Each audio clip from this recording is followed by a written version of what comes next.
Okay, looks like my OBS crashed. Apologies for that. 1 second.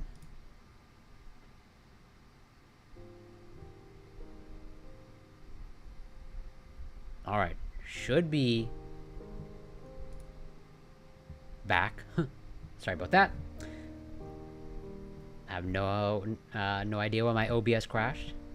My computer is acting pretty weird these days. Okay, so we found significant correlations between sleep duration, chronotype, and cognitive performance in both cohorts, where normal sleep duration and intermediate and evening chronotypes were generally associated with better cognitive performance than short sleep duration and morningness type, which we already saw from the summary article. Our study showed an inverse relationship between morningness and cognitive performance in adults, contrasting with adolescent studies where morningness correlated with better health and mental well-being. This disparity suggests a nuanced age-dependent impact of chronotype on cognition. Lang et al. Explored the complex interaction between circadian rhythms and neurodegenerative diseases, implying that the effects of morningness on cognitive health may evolve over the lifespan.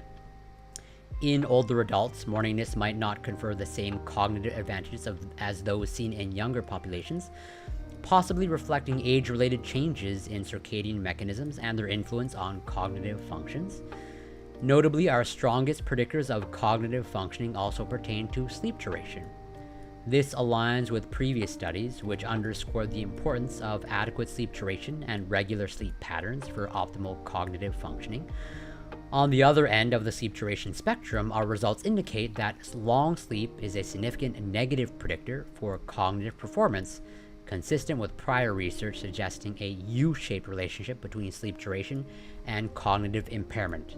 So yeah, you can have too much of a good thing, and too much sleep does not appear to be a good thing. Interestingly, our study did not identify a significant relationship between sleep quality, that is, sleeplessness, insomnia, and cognitive performance, contrary to some previous findings, which is super interesting. Might be relevant to me since I don't necessarily consistently get the highest quality sleep, and occasionally, thankfully not recently, but quite a bit last year, I struggle with insomnia. This may be because the specific aspects of insomnia, such as severity and chronicity, as well as comorbid conditions, need to be considered. Health and lifestyle factors also provide a considerable predictive utility. Age and diabetes consistently emerged as negative predictors of cognitive functioning across both cohorts. These findings are consistent with a vast body of research. The cognitive decline associated with increasing age is well documented. Diabetes has been linked to cognitive impairment due to its potential to cause vascular and metabolic changes in the brain. Okay, and that's my understanding, also based off of the research where, it's not necessarily sort of, the blood sugar itself that's, affecting your cognitive performance or putting you at increased risk of, Alzheimer's, or, cognitive decline. But really, having high blood sugar for extended periods of time, it does damage your blood vessels over time, damages your circulation. And so if you're overall damaging the circulation or the blood vessels of your body, well, you might be compromising, you almost certainly are compromising the blood supply to your brain. And if your brain is not getting, the blood supply that it needs, effectively starving it, for nutrients and oxygen and a bunch of other things, then, that can, based off of the research, that seems to lead down or increase your risk of, cognitive decline, Alzheimer's, dementia.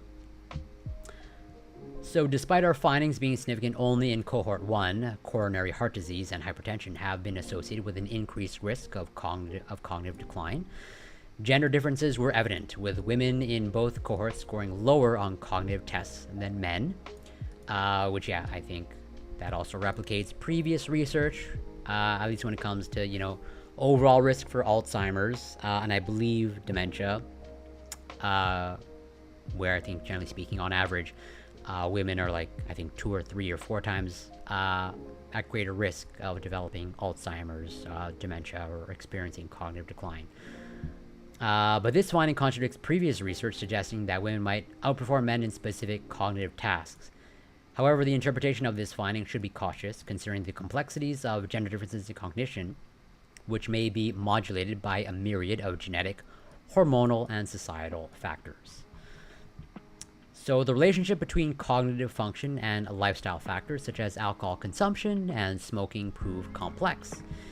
Individuals who abstained from alcohol showed lower cognitive scores than those who consumed alcohol, conflicting with previous research that has connected moderate drinking with cognitive impairment, which, interesting finding, which I'm a non-drinker. Weekly and monthly alcohol consumption, as opposed to daily drinking, was found to somewhat correlate with lower cognitive scores. Interestingly, in a previous study in people in the age group 60 to 69 years, heavy alcohol drinking was significantly associated with a lower risk of cognitive impairment. Interesting. Well, a lot of conflicting or mixed findings.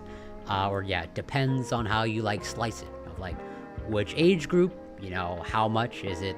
A little amount of alcohol, no alcohol, a moderate amount, heavy drinking.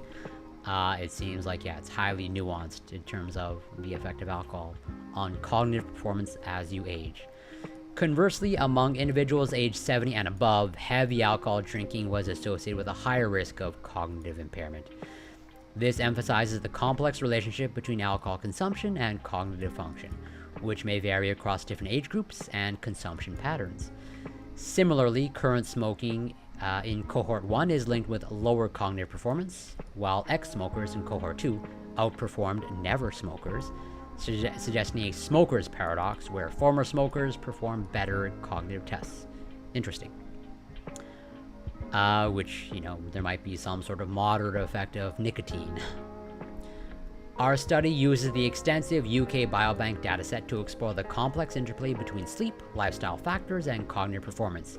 Key strengths include a large sample size and the implementation of robust statistical techniques, enhancing the reliability of our findings. Additionally, analyzing 2 distinct cohorts allows for a broader understanding across different cognitive assessments. However, the study's cross-sectional design limits causal inferences, and residual confounding remains a possibility. Other limitations include reliance on self-reported data for sleep parameters, which may introduce biases.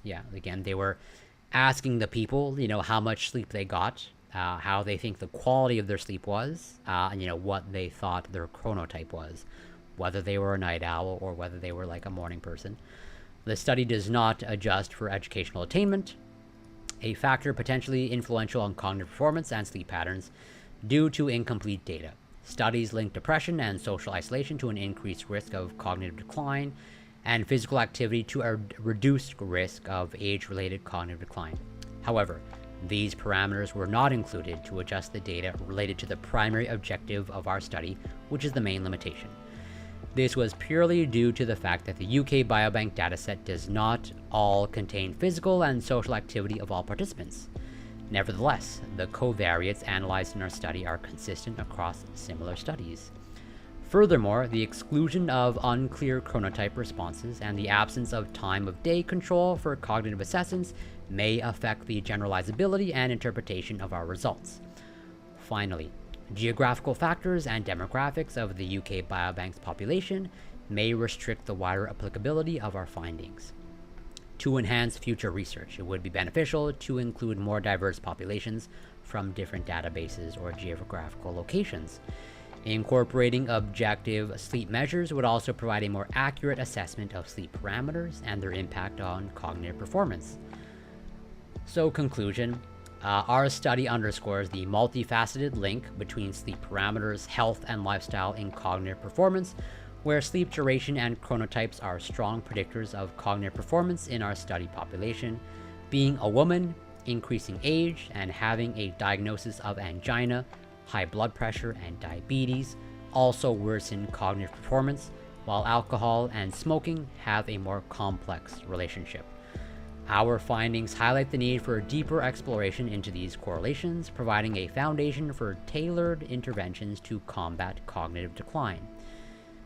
Future studies should adopt a longitudinal approach, incorporate more diverse populations, include objective sleep measures, and delve into the biological mechanisms linking sleep duration with cognitive deterioration, thereby broadening the scope of cognitive functions. Okay. Well, pretty much sort of as expected, where again, UK Biobank data, self-assessment or self-reporting, there's utility and value there, but there's the caveat of like, well, is what they are self-reporting the actual reality? I have no reason to doubt it, and there's pretty good research to support that self-reporting is decently reliable. But yeah, pretty interesting, but not all that surprising. Although I guess what is surprising is, well, yeah, that the complexities of alcohol consumption and smoking, where it seems like it matters, how much you drink, the age at which you are drinking, where it seems like, if you're in this particular demographic of age, well, maybe heavy drinking appears to somehow boost your cognitive performance. And yet, if you're in some other age demographic, well, heavy drinking, heavily negatively affects your cognitive performance.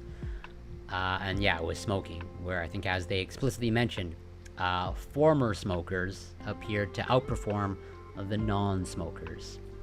But I'd be curious to know where I'm speculating of, like, I sort of assume that somewhere in there in the former smokers, the ones who quit, okay, that might have been part of a broader sort of like lifestyle change of like becoming healthier overall. Of like, I don't know exactly how often, of like, well, if someone just quit smoking, they only changed that habit and nothing else. Of like, is the quitting smoking also coupled with maybe a better diet, maybe increased physical activity, and maybe that's why, okay, they might be outperforming the never smokers, where maybe with the never smokers you have like, well, pretty much a mix of people of like, yeah, people who are have maybe a healthier lifestyle, but the ones who are completely sedentary, or the most unhealthy overall. I don't know, that is pure speculation on my part. But wrapping up, okay, I've been wanting to read this article, well, since it came out a while ago. And I've been reading a number of articles. I think I read last time an article on basically misinformation. So, in today's polarized political climate, researchers who combat mistruths have come under attack and been labeled as unelected arbiters of truth.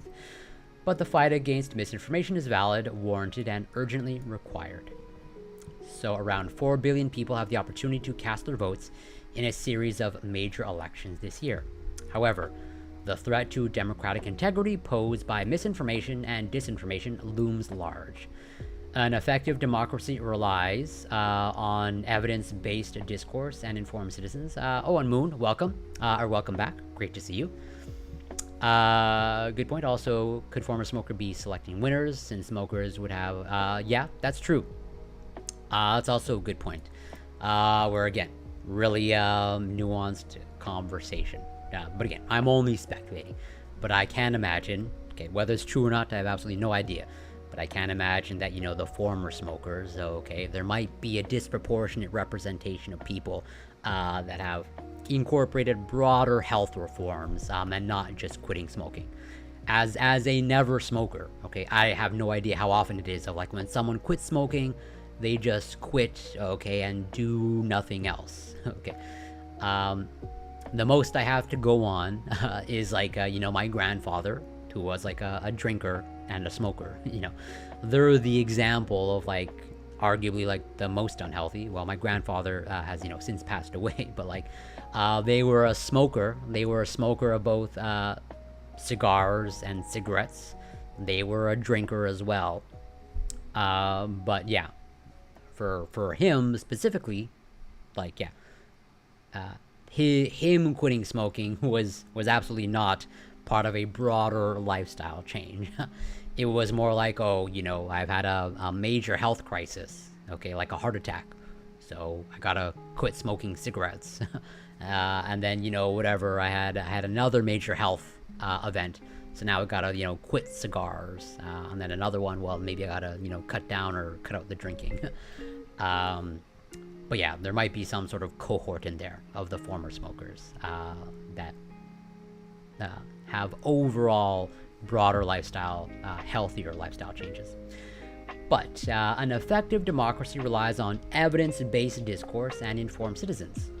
Concern about the expected blizzard of election-related misinformation is warranted, given the capacity of false information to boost polarization and undermine trust in electoral processes. Where, we had a major political event a few days ago. I'm not really going to talk about it, but I think it's pretty clear that there's a lot of stuff and information going around surrounding that political event. So was it staged? And a whole bunch of other hypotheses put on the table, or conspiracy theories, or already pinpointing down the motivations, which political affiliation.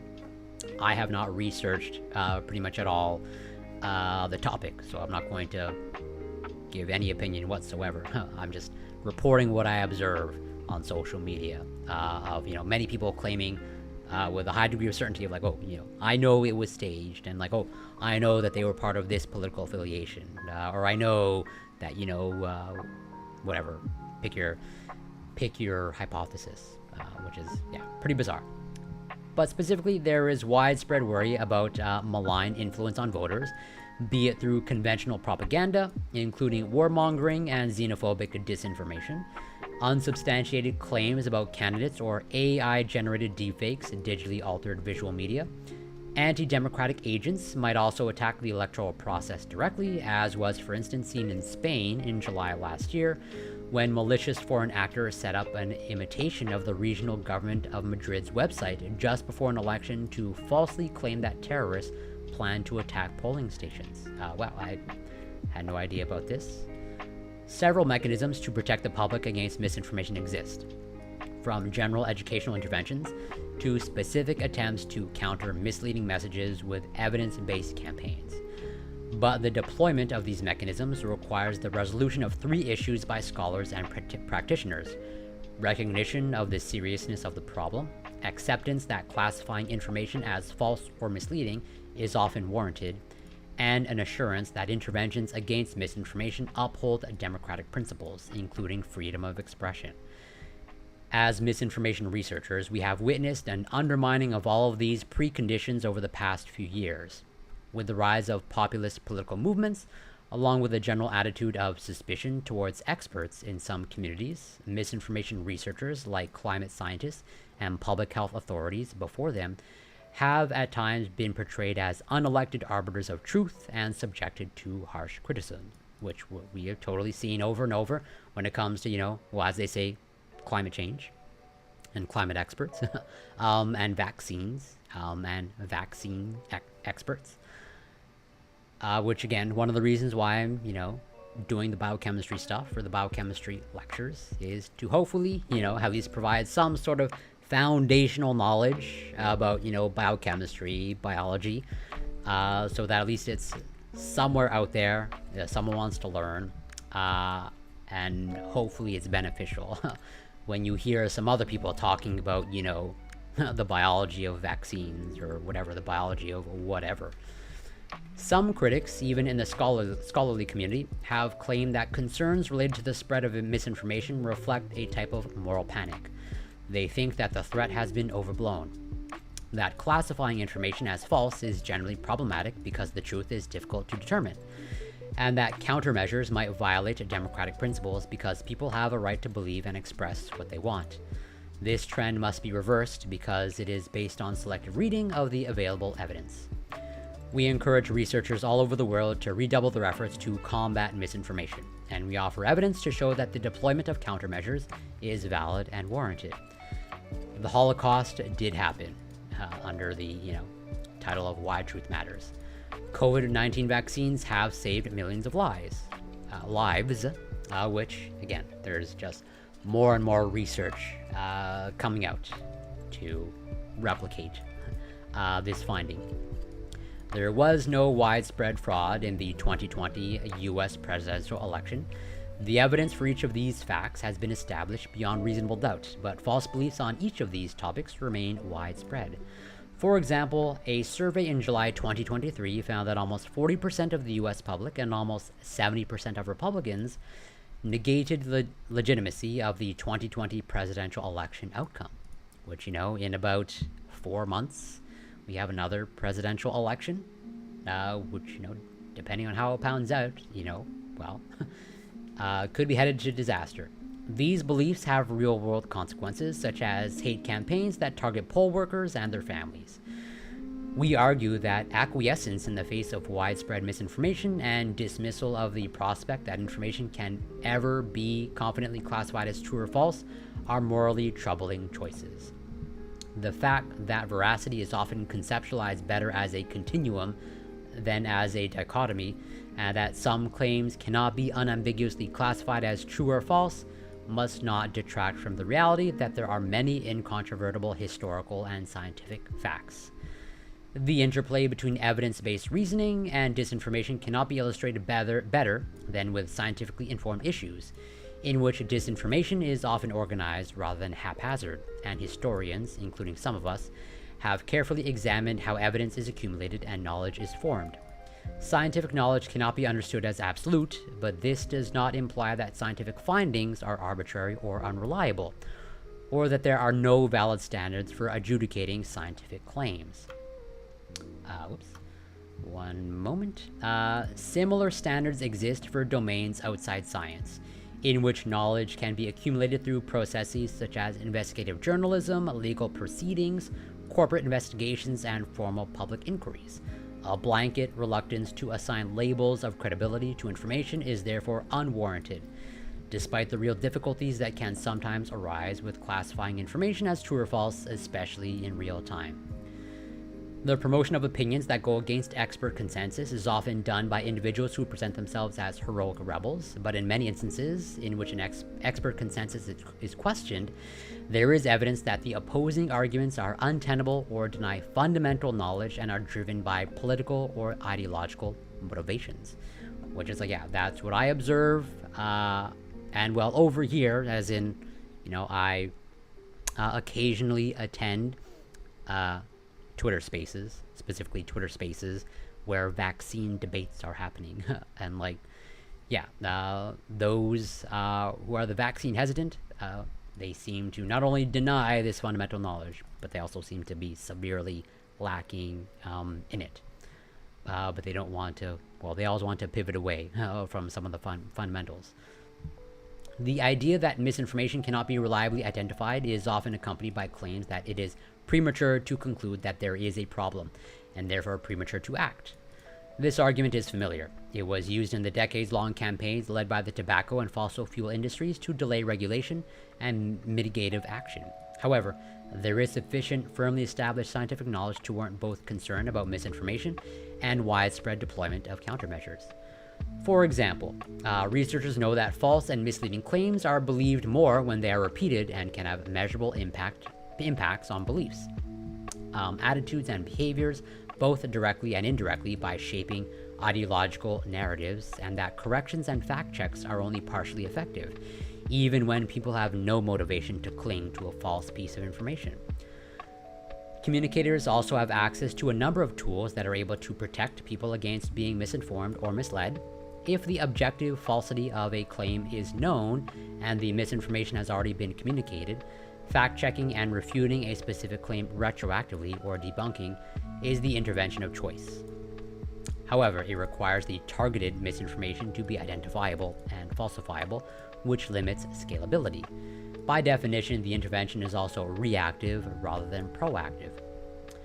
To be proactive, for example, if the misinformation is anticipated but not yet disseminated, psychological inoculation is a strong option that governments and public authorities can consider using.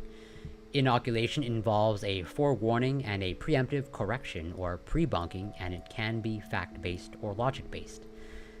To illustrate the former, the US administration led by President Joe Biden preempted Russian President Vladimir Putin's justification for invading Ukraine in February 2022. In a public communication, citizens in several countries were forewarned. The administration explained how Putin would seek to make misleading claims about Ukrainian aggression in the Donbass region to rationalize his decision to invade, which might have served to limit the international community's willingness to believe Putin's claims when they were subsequently made. Logic-based inoculation, by contrast, is useful even when false claims are not specifically known, because it aims to educate citizens more generally about misleading argumentation. The intervention focuses on whether arguments contain logical flaws, such as false dilemmas or incoherence, or misleading techniques, such as fear-mongering or conspiratorial reasoning, rather than attempting to provide verificatory evidence for or against a specific claim. As well as proving successful in the laboratory, large-scale field experiments on YouTube, for example, have shown that brief inoculation games and videos can improve people's ability to identify information that is likely to be of poor quality. Although some critics think that such interventions aim to limit public discourse without consent and do so paternalistically and stealthily, this is a misrepresentation of the interventions, which seek merely to educate and empower people to make informed judgments free from manipulation. Further countermeasures that are compatible with democratic norms include accuracy prompts, which aim to focus users' attention on the veracity of the information to reduce the sharing of misleading material online, and the implementation of friction elements, which briefly delay a person when they are interacting with information online to avoid them sharing the content without reading it first. The promotion of social norms, such as not making claims without evidence, or more general educational interventions, such as teaching information and source verification techniques, are also useful. I guess I'm sort of, somewhat partaking in the teaching information aspect, at least providing, hopefully, some foundational knowledge about biology and biochemistry. Although some of these interventions will have small effects, might be resisted by platforms that prefer frictionless sharing or require strong engagement from information consumers, they all enrich the toolbox of communicators. Of course, there are complexities. For example, combating misinformation across multicultural and multilingual settings can be onerous. Ahead of the elections for the European Parliament that start on the 6th of June, a set of inoculation videos have been made available on Google Jigsaw, a unit in Google that explores and confronts threats to open societies, forewarning voters about narrative techniques that often feature in misinformation-laden messages. Although the information provided by Jigsaw can be translated into 24 languages, users in many smaller EU countries will be able to access these videos only in English. And although one might hope that the techniques necessary to identify misleading content are universal, the relevant topics and themes, as well as the levels of trust in government and the media, will differ between countries. Ideally, generic interventions will therefore need to be complemented with local initiatives, using locally trusted sources and relevant examples. This illustrates the inherent difficulty by countering misinformation and disinformation on a big scale. Unfounded criticism that is directed at misinformation researchers provides intellectual cover for disinformers and makes this work even harder. The deployment of any countermeasure must satisfy some critics who think that misinformation interventions are generally unethical and anti-democratic because they tell people what to think. I mean, at the end of the day, like anytime you're communicating, at some level you're telling people what to think or influencing what they are thinking about. This thinking is fundamentally flawed for at least two reasons. First, it misrepresents what the interventions aim to achieve. Seeking to influence people's thinking in good faith through evidence-based information is not telling people what to think. Second, it misrepresents how both disinformation interventions interact with democratic principles. Democracy relies on authentic deliberation and open debate that transparently shape decision-making processes. Misinformation disturbs this fundamental mechanism of democracy. In general, it is unethical and anti-democratic for anyone, including scientists and those in power, to deceive and disinform the public on important matters that affect them, such as public health issues or the risks from climate change. However, it does not follow that it is unethical or problematic to counter such disinformation. On the contrary, identifying and countering misinformation so that a discerning public can choose to ignore it is upholding democracy. Empowering people to seek the truth, to evaluate evidence, and spot manipulation is an essential building block of this pursuit and the antithesis of deception. To illustrate, correcting election fraud misinformation in the United States has been shown to positively affect trust in electoral processes, thereby exerting a protective effect on democracy. Critics have also argued that misinformation countermeasures curtail individual freedom by constraining the exchange of ideas. We think it is important to scrutinize which individual freedoms are in fact being threatened and by what or whom. Such scrutiny will recognize that disinformation impinges on a person's right to be accurately informed about the risks they are facing, be it from tobacco, climate change, or long COVID, for example. Accordingly, the public is concerned mainly about freedom from manipulation and misdirection and is therefore broadly supportive of interventions that aim to reduce misinformation spread, susceptibility, or impacts. So what can be done? Public-facing communicators at all levels, including governments, non-governmental organizations, the media, and the research community, should be encouraged to distribute evidence-based information and counter misinformation when it is deemed likely to be harmful. To illustrate, false claims about climate change, the efficacy of proven public health measures, and the big lie about the 2020 US presidential election have all had clear detrimental impacts that could have been at least partially mitigated in a healthier information environment. We specifically urge academics to not be silenced by voices that push back against evidence-informed argumentation under the guise of free speech. Because the truth can be vexed, difficult to pin down, and sometimes impossible to prove, many scholars have become wary of defending facts, even of the concept of factualness. Simply declaring that facts are facts is not sufficient, particularly given that people's processing of evidence and knowledge claims is to some extent determined by social factors. It is precisely because truth is not self-evident that malicious actors can easily create confusion. Therefore, academics, intellectuals, and editors need to promote evidence-based information and stand firm against false or fraudulent claims, unafraid to call them out as such. We are aware from first-hand experience that this can be a frustrating experience, as climate scientists who have been actively countering climate disinformation for decades can confirm. Which is like, yeah, I have not been a part of climate debates. But, vaccine debates, I have had a number of those, COVID debates, etc., etc. I'm like, yeah, there's definitely an element of frustration when I'm having them. But given the number of elections this year and the impact they are set to have on such a large proportion of humanity, the need to fight back against mistruths has never been more urgent.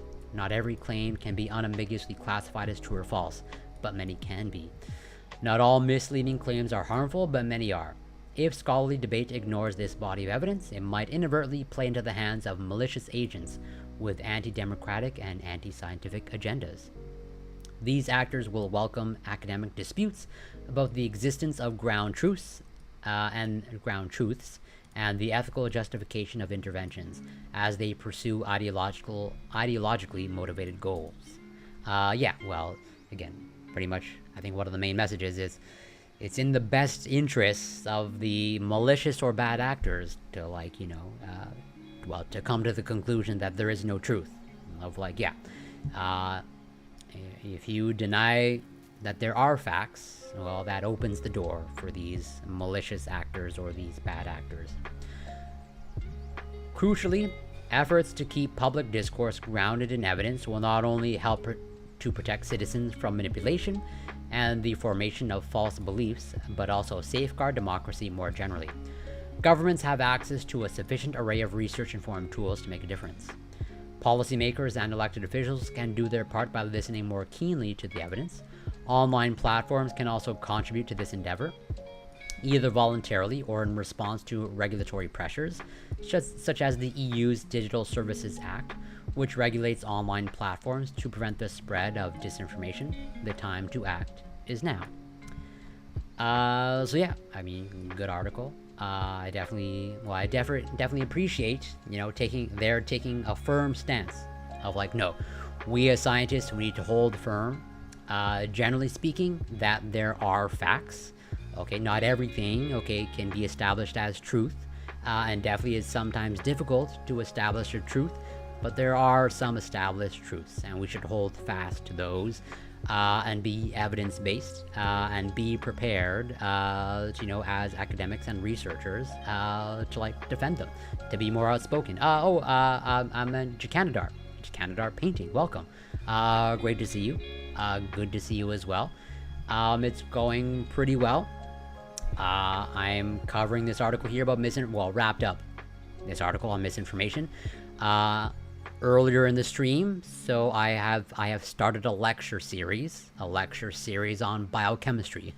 I'm basically doing a biochemistry course, hopefully with the intention to cover a full biochemistry textbook. So it's gonna be a while. But we are on lecture number 3. We're pretty much, so far, once a week for 1 hour. I am teaching a fellow streamer, TALORX, some biochemistry. While teaching him, and anyone who wants to tune in, some biochemistry. Where I've prepared slides, basically a lecture. And so far, I'm really pleased with the outcome, really pleased with the experience. And I'm hoping that it only improves from here, where I'm hoping at some point I can get a green screen, and get to full sort of like my full background as the lecture slides. The educational streams, that's what I always try to at least have some sort of focused on that. And yeah, I've heard about that. Rich has mentioned it. I believe in conjunction with you, Rich, and I believe Fairy Queen, and maybe Gibbs as well. I know Gibbs has mentioned that he either wants to read Dante or Dante's Inferno, or the Divine Comedy. I actually have my own copy, my own fancy copy of the Divine Comedy. Although I have not touched that or read that in a long while. But great literature. I definitely would almost certainly not be able to keep up with Rich, and you or anybody else that has read the Divine Comedy more recently, or has read it, let's say, more than once. As in, I've only read it once. I have my one copy. And the Eucharist. And Calm. Okay, fair enough.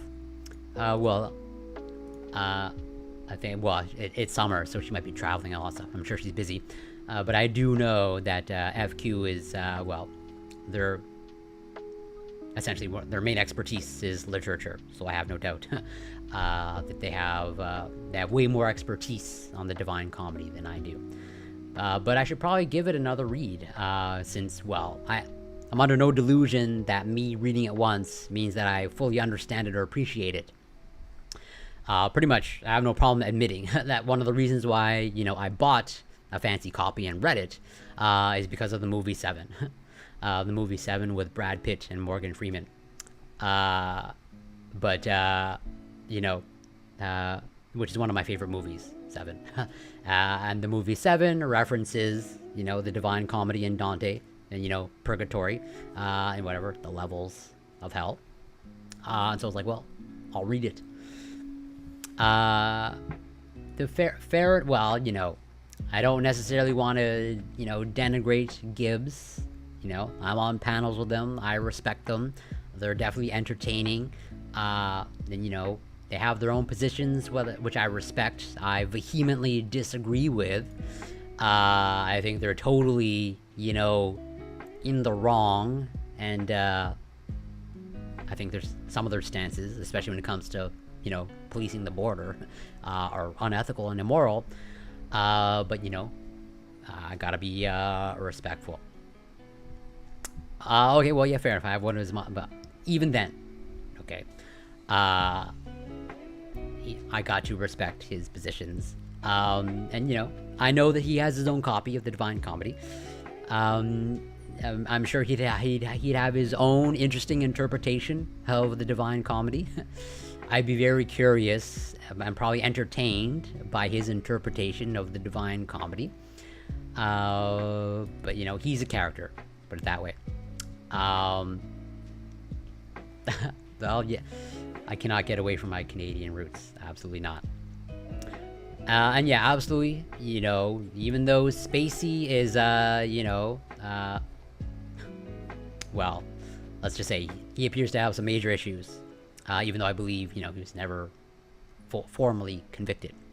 But yeah, it's pretty much in my top 5 of movies, like, of all time. I put that movie on and I can probably just, like, recite it, each character's line from beginning to end, because I've just seen it so many times.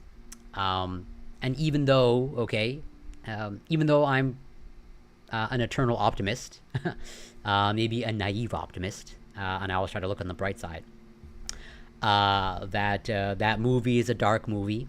You know, a little bit of a dichotomy in me, in terms of, like, I'm sort of a wide-eyed optimist, okay? And I always try to hope for the best and believe in the best in people. And yet that movie is super dark, and has, you know, well, let's say, depending on how you want to interpret it, you know, a tragic outcome. Definitely an innocent person's life was taken at the end. But yeah, that's, I don't know what it is about, well, I do know what it is about that movie.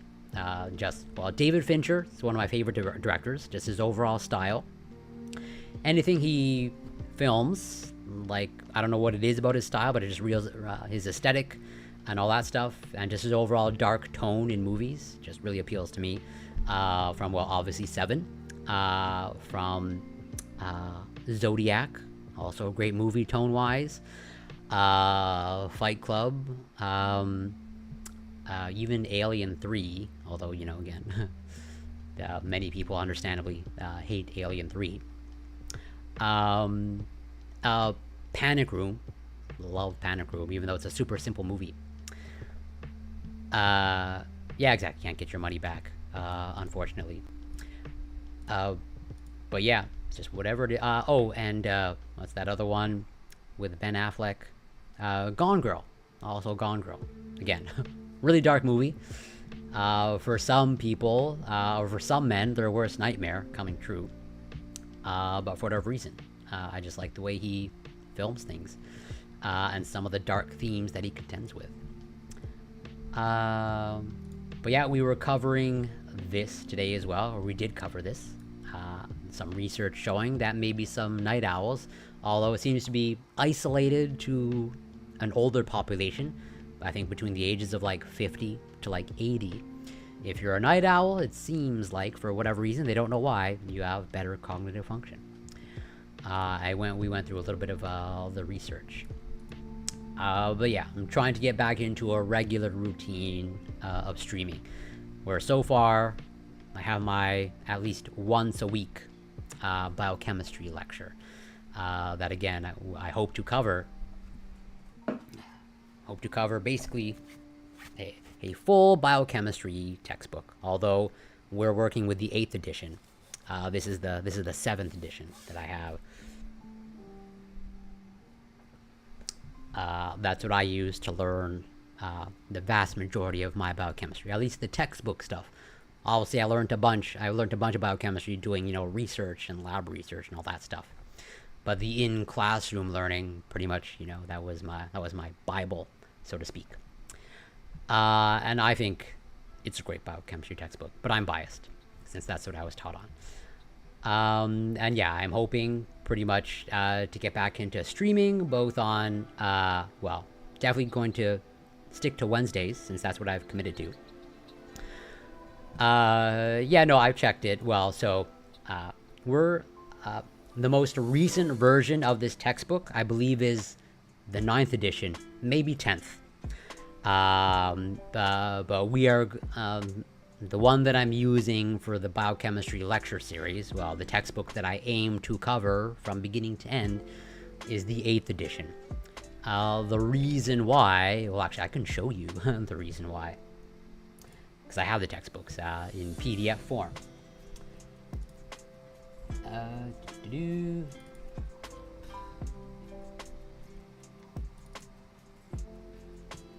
Whoops. Okay.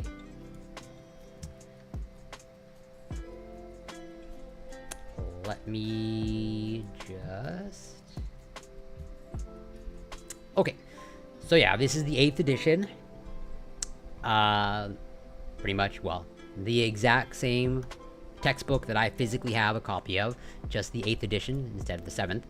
And like, I think the figures, okay, well, they're pretty much essentially the same figures that I have in my textbook, what I'm used to.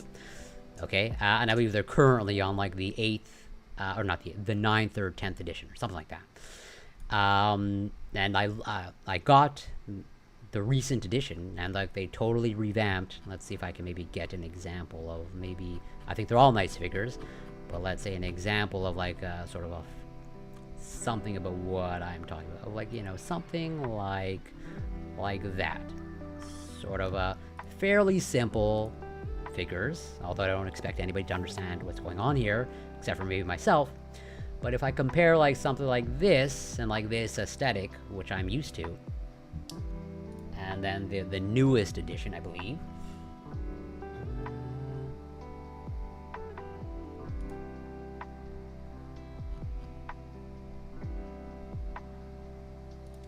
One second.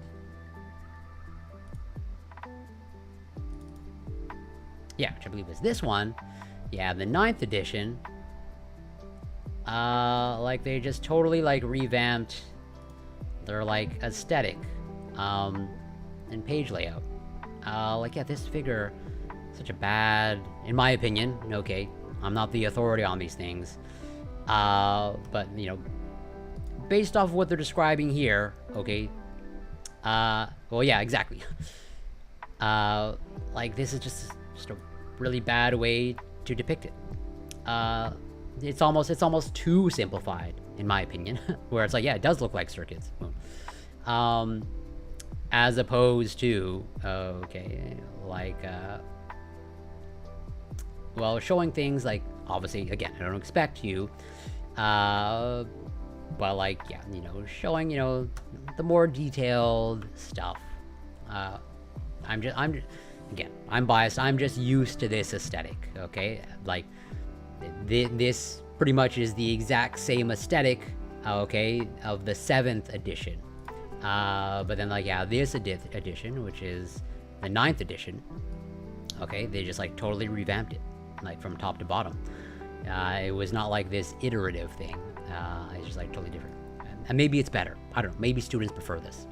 Yeah, it might be more precise, but less informative. But, like, I don't know. This just looks, yeah, looks bad to me. Real bad.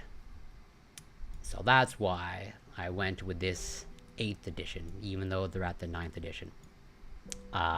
Since the 8th edition is similar to the 7th edition. Well, I can't remember what I had on screen. But yeah, probably something. So there was definitely some sort of translocation event happening. That is true. I didn't get a good look of what was occurring there. But yeah, I'm excited. Okay, and well, I have a bunch of other textbook. You know, I'm really, you know, to cover an entire textbook, you know, 1 hour at a time. That's probably going to take, you know, on the time scale of years, probably. Basically, 1 hour per week, assuming 52 weeks, assuming every week, but maybe 48 weeks per year. Okay, yeah. So yeah, then you're right. Oh yeah, I vaguely remember. So yeah, it was some sort of translocation of event. Yeah, the ADP to ADP from, yeah, one place to another. But yeah, it's probably going to take a while to cover the entire textbook. But I'm already projecting of, like, I have other textbooks that I want to cover. Of, I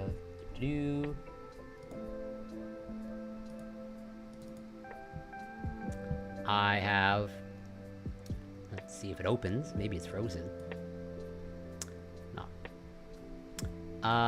So I have sort of another quote-unquote Bible of immunology, immunobiology. This was the textbook or let's say different edition, but this is the textbook that I was taught immunology on.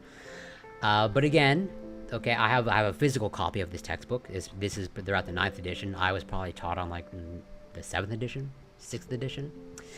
And they totally revamped. Actually, no, they didn't totally revamp their aesthetic. It actually still is roughly the same. Yeah, these are all bringing back memories of immunology. But understandably so. Okay. Again, I'm projecting way into the future. You know, maybe I don't plan to stop streaming anytime soon. In fact, I hope to do it for a very long time, assuming, you know, streaming is still around for however long. But probably covering the immunobiology after the biochemistry, since, well, it'd be very difficult, if not arguably impossible, to understand immunobiology without some fundamentals of biochemistry and other aspects of biology. In fact, I'll probably have to do like maybe a simplified cell biology course before diving into immunobiology. And covering this entire textbook is a huge undertaking because there's a lot of detail. Well, I definitely have.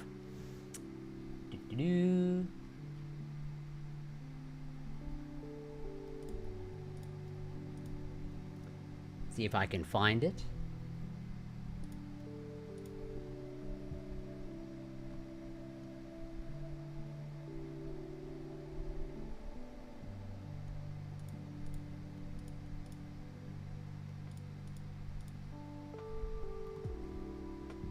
I have another well, I have many textbooks.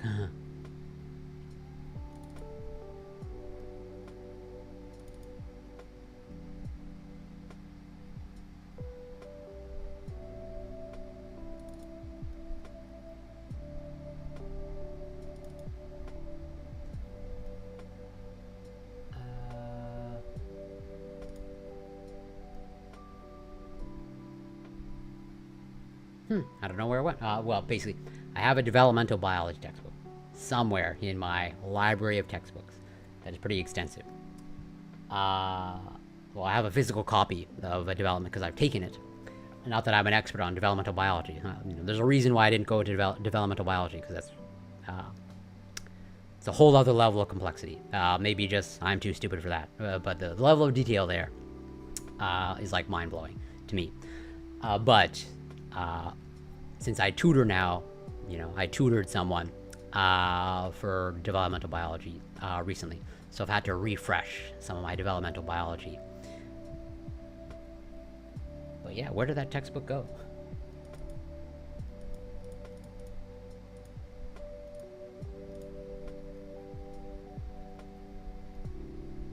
Now I'm just annoyed.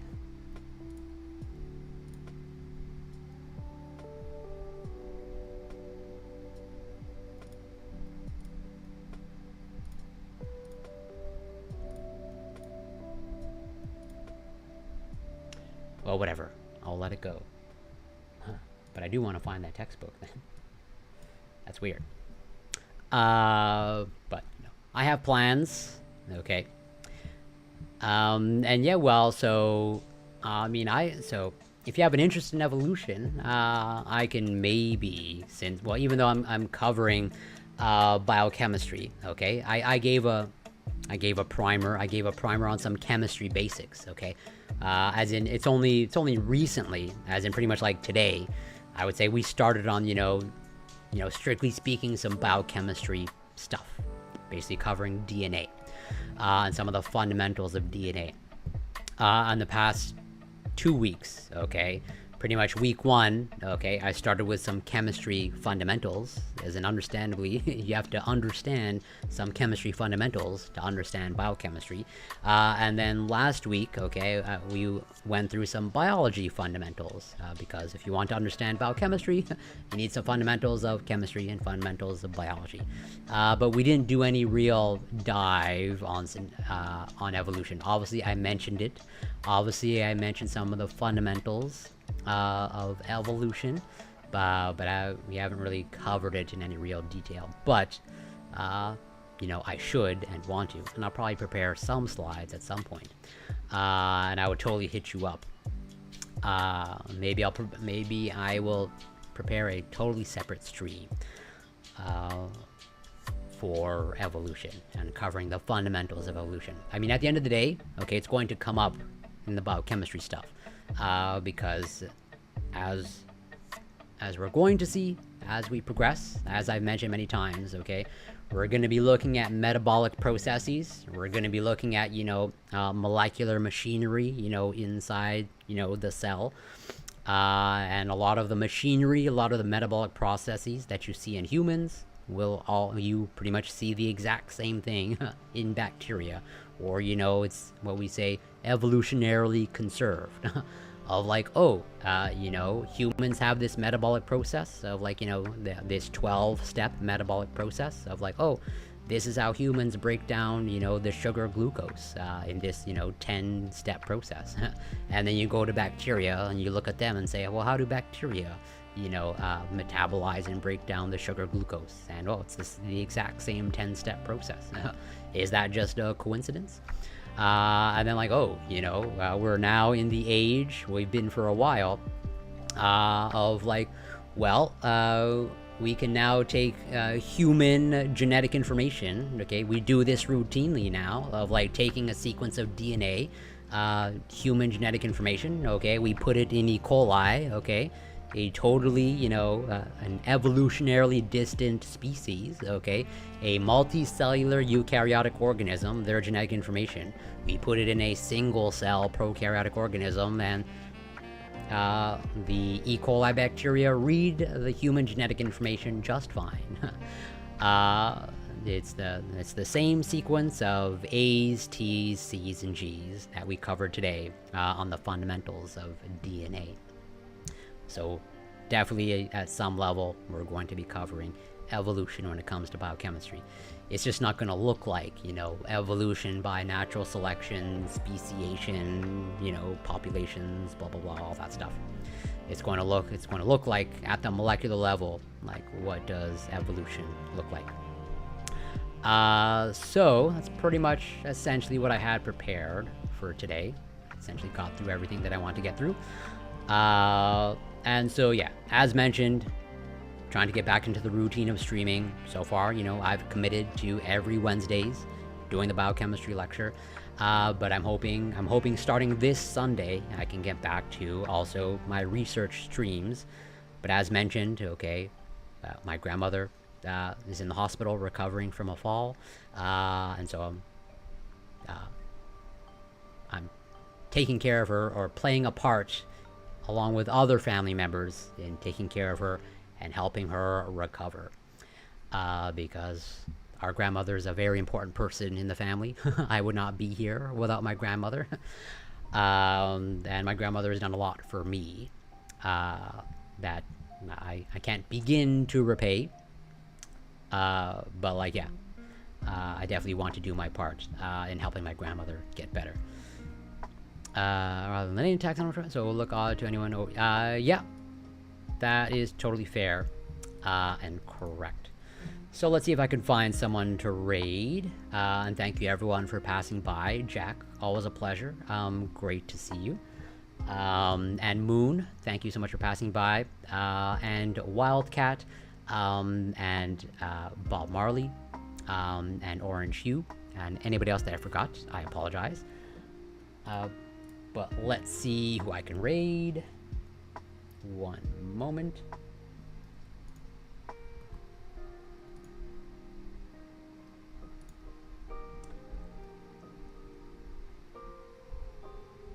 Not really a lot of science people.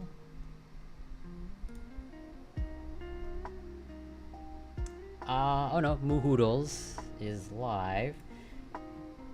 Maybe I will, not maybe, I think, yeah, I will raid her.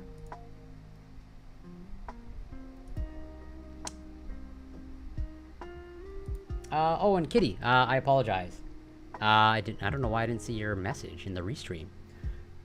Gonna have to take a look at that. But yeah, great to see you, and thank you so much for the kind words. Super appreciated. I try my best. And thank you so much for the well wishes for my grandmother. Very kind of you. What's happening with my restream? Okay, set up the raid to Moo Hoodles. 1 second.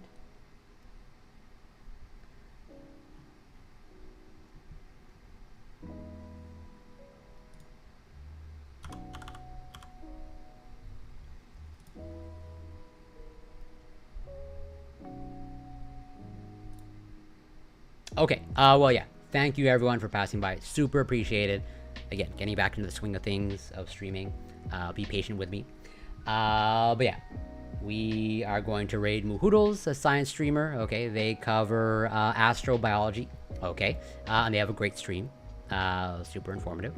And yeah, can't thank everyone enough for passing by. And until next time, take care and be well, and follow Moohoodles. Yeah.